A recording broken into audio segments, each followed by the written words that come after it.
90 साल के पिता को बेटे को 10,000 रुपए पर मंथ मेंटेनेंस देने का आदेश हुआ है। बहस करना नहीं चाहते। आपके हिसाब से पिताजी जो 90 वर्षीय बुजुर्ग है उनको पैसा दे नहीं रहा है, जिसने जिंदगी भर कमा के बेटे को खिलाया बड़ा किया और बेटा आज छोड़ दे और फिर बहस करने के भी कहा जाए तो खिसक जाए, क्या ये उचित है? क्या अगर केस ना बढ़े तो कोर्ट से भाग जाओ और कोर्ट डिस्मिशन डिफॉल्ट कर दे तो हंगामा मचा दो? बस इतना बता दो, आप कहोगे उचित है तो फिर जो भी एडवर्स ऑर्डर करना आप ही के केस में करूंगा, इस केस में नहीं करूंगा। उचित है? नहीं नहीं, चलो पास ओवर करते, पर उनको बता दीजिएगा केस आज टेकअप होगा। लंच से पहले हमने एडजन करने के लिए मना कर दिया है ना। मेंटेनेंस का है, बेटा 90 साल के पिता को बेटे को 10,000 रुपए पर मंथ मेंटेनेंस देने का आदेश हुआ है।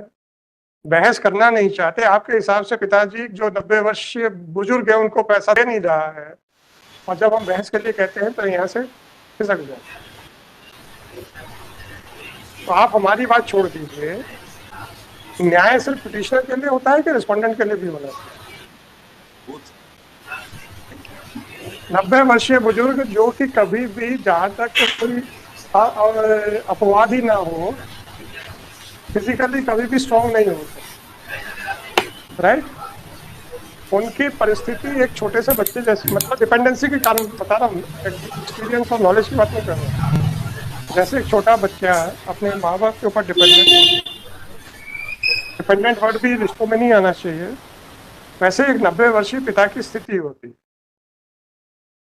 ठीक है ना? क्या वो मेहनत मजदूरी कर सकता है क्या, अपवाद को छोड़ के? क्या वो अपना लिए कमा सकता है क्या? जिसने जिंदगी भर कमा के बेटे को खिलाया बड़ा किया और बेटा आज छोड़ दे और फिर बहस करने के भी कहा जाए तो खिसक जाए, क्या करे, करना चाहिए? न्याय अगर सिर्फ वादियों के लिए है तो प्रतिवादी कहाँ जाए?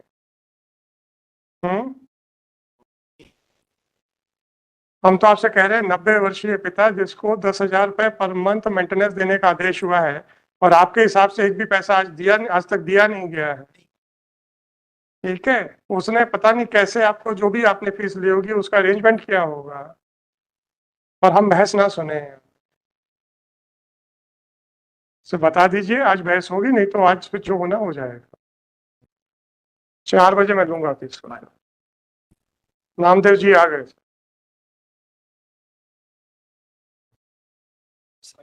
कोई बात नहीं सर, पिता है, 90 वर्षीय है, कोई अनजान व्यक्ति नहीं है।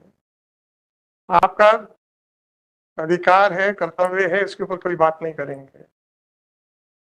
अगर आप अपने पिता को 10,000 रुपये महीना देते भी हैं तो किसी अनजान व्यक्ति को नहीं दे रहे हैं। ये वही व्यक्ति है जिसने आपको ना सिर्फ पैदा किया, आपकी हर खुशी के लिए अपना जीवन न्यौछावर कर दिया, है ना?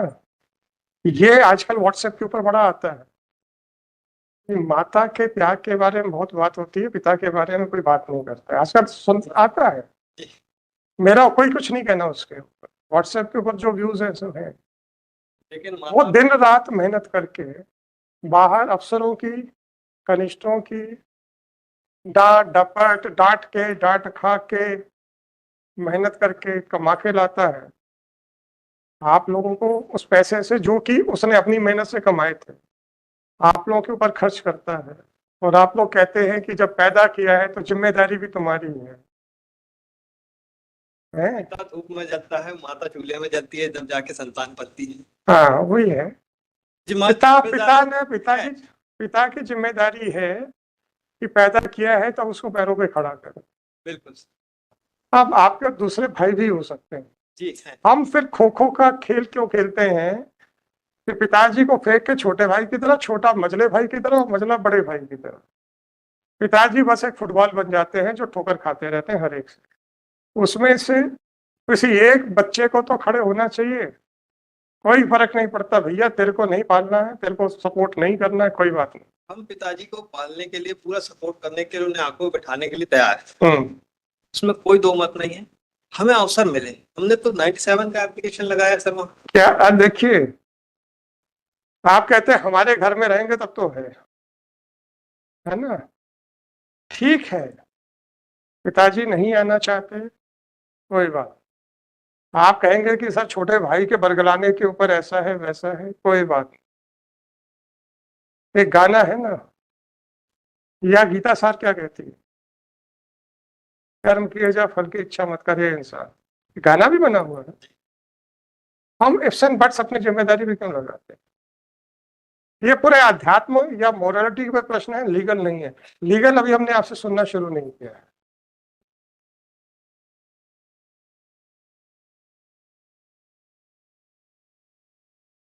एक 125 में एक वकील साहब ने कहा हम पत्नी को तो रखने को तैयार है, हम क्यों दे मेंटेनेंस। मैंने कहा रख के क्या करोगे सर, हमारे लिए घर काम भी तो करेगी घर के। हमने कहा भाई चाहिए कि पत्नी चाहिए। पिताजी 90 साल में तो वो फिजिकली भी कुछ नहीं कर हाँ, सकते, बिल्कुल। है ना। ठीक है, वो नहीं आना चाहते। सर यही शब्द को आकर स्वयं कह दें, हमें भी तसल्ली हो जाएगी।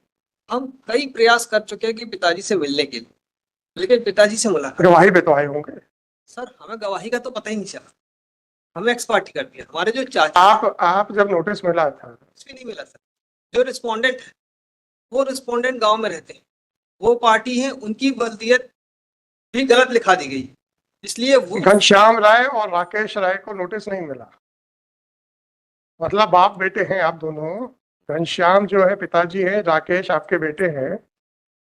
तो रिस्पोंडेंट नंबर 3 जो है वो नंबर 1 के पिताजी है और नंबर 2 के दादाजी है। आपने कहाँ लिखा, P1 देखे आपने कहाँ ग्राउंड लिया कि आपको नोटिस नहीं मिला है? एक निवेदन सर, P1 देखे सर, इसमें पार्टी गलत। आपकी पिटीशन में कहाँ लिखा है कि आपको नोटिस नहीं मिला?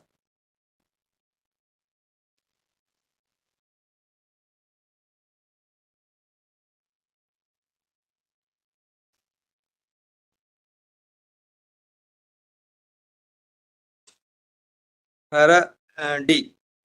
Grandson Subharam Neeli Ashok Abhishek Ray's file in the case of maintenance on false pretext against the petitioner. Petitioner on the month of December 2023 had information during the execution that the impugn order dated so and so has been passed against him. That then he applied certified copy and so and so, which is supply so and so did it, and he know about that the impugn order passed against him. चलिए sir, तो आप कौन सा document बता रहे हैं जिसमें कि आपके हिसाब से आप निवेदन है सर, ये मुझे जो रिजाइंड है, अरे आप अभी बता तो दो ना। जी सर। पिताजी को मैं रिजाइंडर देने को समय बिल्कुल तैयार है। पिताजी के लिए जितना भी ऑर्डर हो चुका है उसमें से एक भी पैसा दिया है? नहीं सर, नहीं, पैसा नहीं दिया गया है। हम तो चाहते हैं हमारे नामदेव जी, दादाजी, नामदेव जी, अब मैं यहाँ पे बैठ के कुछ वास्तविकताएं बताऊंगा किसी और मतलब जनरल, तो आप और सुनने वाले अपने ऊपर ले सकते हैं। आपको पिताजी की पर्सनल कस्टडी क्यों चाहिए? इस प्रश्न के पीछे सामान्य उत्तर मत ढूंढिएगा। इस प्रश्न के पीछे बहुत सारी प्रॉपर्टियां जो आपके पिताजी के पास हो सकती है, उसको एंगल से देखिएगा। छोड़िए उस बात को छोड़िए, इसलिए हम वो कमेंट नहीं करना चाहेंगे, क्योंकि कई बार होती है विल चैलेंज होती है। साहब पिताजी ने लिखा था मैं इनकी सेवा सुश्रा से प्रसन्न होकर दे रहा हूँ। बहुत सारे सिविल डिस्प्यूट्स हैं। छोड़ो पिताजी की पर्सनल कस्टडी छोड़ो, आप तो अपने उस पे बताओ ये साहब वो आपका सर्विस नहीं हुई है, उसका कौन सा डॉक्यूमेंट है? सर यही है कि ये हमें एग्जीक्यूशन के थ्रू फुटवार ने लाके दी। अरे मेरे भाई सर्टिफिकेट कॉपी निकाली होगी ना आपने और की प्रोसीडिंग्स की। सर हमें ऑल ऑर्डर शीट्स, सर वो कॉपी निकलवानी है सर, वो निकल नहीं पाई है सर। तो फिर आप तो सर फ्रेश फाइल करो। हम तो ये कहते हैं आधी अधूरी पिटीशन क्यों फाइल होती है सर? आधी अधूरी पिटीशन क्यों फाइल होती है?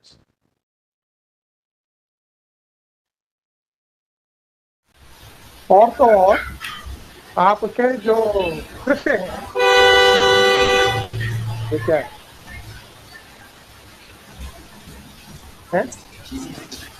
अच्छा ऐसा भी है, जरा आपके यहाँ से कुछ फोन की आवाज आ रही है। दिलीप पांडे जी डिस्कनेक्ट कीजिए। जरा दिलीप पांडे जी तो कर दो for the time being. Pandey ji mike बंद कीजिए आप। I don't have a look. अब आप पेज नंबर 24 के Page 15. सेकंड पैराग्राफ पे, एक मिनट पांडे जी आता हूँ, सेकंड पैराग्राफ पे है। इसी प्रकरण में आरोपी अभिषेक राय द्वारा आज अपने पिता महेश राय के साथ उपस्थित होकर न्यायालय के साथ अभद्रता और न्यायालय में जोर जोर से चिल्लाना, ये अभिषेक राय और वो कौन है भाई? ये रिस्पॉन्ड नंबर 4 है सर। पांडे जी ये क्या तमाशा है? He has not been included as party in this petition. कोई बात नहीं, If my lord, अभिषेक राय तो पार्टी है कि नहीं इस पिटीशन में? नहीं, इस petition में नहीं, my lord, if एक सेकंड, अभी शांति रखो ना यार। ये अभिषेक राय कौन है? grandson, शोभा राम जी का ग्रैंडसन है। my lord, come to page 8 of my additional reply. They have filed habeas corpus before Honorable Division Bench. And Division Bench has also observed, my lord, all these facts they have raised before the division. And that habeas corpus has been dismissed, holding that it appears that just to avoid payment of maintenance amount as directed by the collector, this petition has been filed in the nature of, that is, my lord, at page 10 of my additional reply, 9867 IE number, my lord, on 15/7/24 I have filed. This is the order passed in the petition which they have filed in the nature of habeas corpus. When it was filed, sir? Page 10, my lord, 24 का है ना? para 4, page 10. Namdev ji अब इससे कैसे बचोगे यार? ये सब की फैमिली मैटर है, जिसमें आपको जो भी रेंज करना है आप उस रेट पे मेंटेनेंस के लिए जो डिवीजन बेंच का ऑब्जर्वेशन, इससे कैसे बचोगे? ये सिर्फ हमने ये कि हमारे ग्रांट कैसे, अभी आपने कहा था ना हमें मिलने तो दो, यूज कराने के लिए आप इस ऑर्डर से कैसे बचोगे? अब आप डिवीजन बेंच के ऑर्डर को किसी दूसरी प्रोसीडिंग्स में ले जाके चैलेंज कर पाओगे? ये प्रश्न है। उसका ऑब्जेक्शन तो उसका मैं आज अगर ये लिखूं कि इनको मिलने दिया जाए तब तक मेंटेनेंस अमाउंट रोका जाता है, तो क्या ये डिवीजन बेंच का जस्ट कॉन्ट्रेरी नहीं हो जाएगा? तो मैं आपकी कस्टडी नॉन कस्टडी के ऊपर तो बात ही नहीं कर सकता। सिर्फ हमारा ग्रीवेंस इतना था कि हमारी 97 की एप्लीकेशन में हमने कभी मुलाकात नहीं की, दादाजी कभी कोई बात नहीं ना, ये चाहते थे कि हमारे ग्रैंडफादर कोर्ट आए, उनको मुलाकात करें, साहब वो कैसे हैं क्या है, कोर्ट का बार बार। अरे मेरे भाई कोई बात नहीं, जिंदा तो है ना। हमें तो भी जानकारी नहीं है ना, हमें बात फोन पे होती है, बात ना मुलाकात होने देती है। मैं अब उसके ऊपर बात नहीं कर पाऊंगा ना, आप भी मेरी मजबूरी समझते। और पूरा मामला सर ये अभिषेक राय जो ग्रैंडसन मेरे भाई सब कुछ ठीक है, जब तक पिताजी जिंदा हैं तब तक ही तो मेंटेनेंस देना है जी। अब पिताजी को फुटबॉल मत बनाओ भाई, सर कि बड़ा भाई देखेगा कि छोटा देखेगा कि मजला देखेगा। अभी फादर ने सर ये तहसीलदार नरसिंहपुर में लगा 178 के एप्लीकेशन लगाई, इसमें हमें छोड़ दी और तो मैंने मुझे शक था। देखिए, अरे देखो भाई, जो चीज मैं स्पष्ट नहीं बोल रहा था आ गई ना सामने। सर ये थोड़ा ओपन पेज ऊपर का देना है दोनों भाई साहब, ये आपके सबमिशन का रियल कॉज समझ में आ गया था मेरे को। यही प्रॉपर्टी विवाद है। नामदेव जी अब आप ये बताइए कि ये बात को स्पष्टता बोलने के बजाय हमने एग्जांपल देके बोला था ना कि इसके आशय यही दिख रहा है, जी पिताजी एक बार सामने आ जाए सारी प्रॉपर्टी हम दबोचेंगे। हद हो गई यार। और पिताजी भी हमारी बुआ के साथ रह रहे हैं, मतलब अपनी बेटी के साथ, और अभिषेक उनका बेटा है। कुछ भी हो, बेटी का अधिकार नहीं है? हाँ सर, है ना। अब आप ये देखिए नामदेव जी, लिफाफा देख के उसका मजमून समझने की कला है हमें कि नहीं? हमने आपको रियल कॉज बता दिया था इशारों में, क्योंकि अगर बाई चांस वो मेरा ओपिनियन गलत होता तो हम किसी के ऊपर आक्षेप कैसे लगा सकते हैं, इसलिए हमने उसको जनरल और इशारों में बात की थी। इसमें रियलिटी वही है। रियलिटी यही है सर। हाँ, तो इसमें भी आप छोड़ो, तहसीलदार के यहाँ जाके आपत्ति लगा दो। नहीं लगा दिया ना। सुहा का भी निर्णय आने वाला सर, वो अगर काफी निकल जाती तो मैं सब कुछ दे दो, मेरे को दे दो, मैं अभी निपटा लेता हूँ इसको। अच्छा अब आप कब दोगे पैसे ये बताओ। और सर एक चीज और, जो इसमें फिंगरप्रिंट्स अंगूठे का निशान लगा है उसको अगर देखें सर, और तो पन्ने पलटेंगे सर, ऑर्डर शीट उसमें अगर अंगूठे का फिंगरप्रिंट देखें दोनों ही डिफरेंट। बट नामदेव जी, मेरे जजमेंट ये पे नहीं है कि कोर्ट को कभी भी सेक्शन 73 एविडेंस एक्ट का पावर एक्सरसाइज नहीं करना चाहिए। एक्सपर्ट है उसके सर। नहीं नहीं, क्यों क्यों बता रहा हूँ। एक्सपर्ट जब करेगा तो आपको क्रॉस एग्जामिन करने का मौका मिलेगा। हमने जजमेंट में लिख दिया आपको क्रॉस एग्जामिन करने का मौका नहीं है, वो भी तब जब हम स्पेशलिस्ट नहीं है। सर इसमें तो मेरा एक फिंगरप्रिंट्स के हम स्पेशलिस्ट हैं क्या सर? नहीं है ना। हम कैसे कह दें सही सर, छोटा अंगूठा लगा दे दो। ये एप्लीकेशन में उनको छोटा अंगूठा दिख रहा है, और सर ये ऑर्डर शीट्स पे मेरे भाई, now the bag, the cat has come out of the bag. Okay, that the entire dispute is with regard to the property, and that is why you want that your father should stay with you. Now the cat has come out of the bag. So your request that your father is not residing with you, therefore you will not pay, that is mala fide. आपके भी intentions कुछ और है। that order that पिता की संपत्ति को हड़पने के सब भाई बहनों के या एक आदमी के या जो भी हो, हड़पने के लिए सब तैयार हैं। उनको जिंदा रखने के लिए 2 जून की रोटी देने को कोई तैयार नहीं। जिसने कमाया, अपना खून पसीना बहा के जिसने संपत्ति बनाई, उसकी कोई कीमत नहीं है, उसकी संपत्ति की कीमत रह गई है। ठीक। मैं तो इसमें एक निवेदन करूंगा सर, अगर इसको रिमांड बैक कर दिया जाए, मैं भी सुनने का अवसर मिले, तो आपने कोई डॉक्यूमेंट लगाया ही नहीं क्या? अगर उसमें लिख रहा है हमें तो नामदेव जी, एग्जीक्यूशन के समय हमें नामदेव जी, अगर एग्जीक्यूशन पे आपको पता चला है, क्या आप सर्टिफाइड कॉपी नहीं निकाल सकते थे? सर निकाली सर। हाँ दो ना। अरे उसकी फैमिली रिपोर्ट की, प्रोसेस सर्वर की। निकालने के लिए सब कुछ बोला। नामदेव जी, आप तहसीलदार क्या हुआ है, एसडीओ क्या हुआ है, कलेक्टर क्या हुआ है, कमिश्नर क्या भी हुआ है, इसका मतलब आपके पास केस बहुत समय से है, और आप ये सलाह ना दें ये मैं मान नहीं सकता।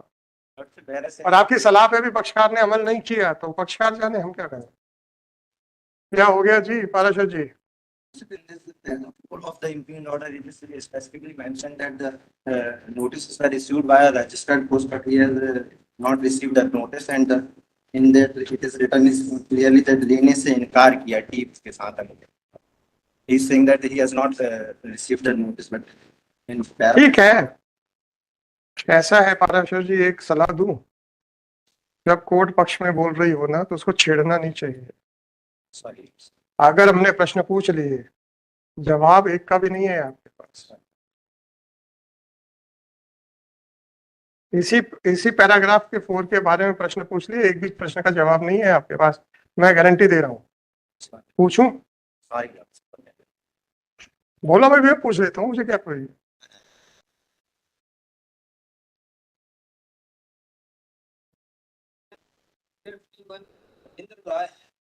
सर, आपने नोटिस संबंधी किसी भी दस्तावेज की सर्टिफाइड कॉपी लेके नहीं लगाई।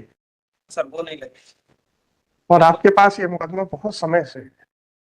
नामदेव जी ने सर मेरे पास मैंने सब कुछ निकलवा लिया, लेकिन वो वहाँ नामदेव जी, हमारी एक बड़ी बुरी आदत है, जिन वकीलों को हम अपने वकालत के समय से जानते हैं और उनके बारे में जो भी ओपिनियन था एज एन एडवोकेट, उसको हम बदलते नहीं।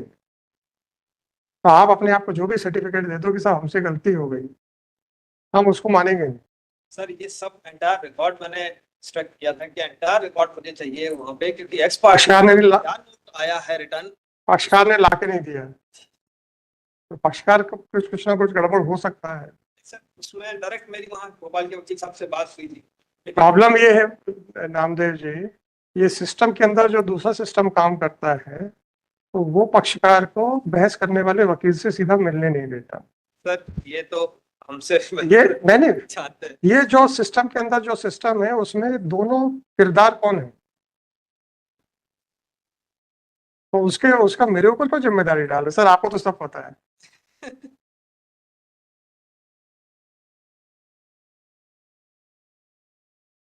और नुकसान किसको होता है?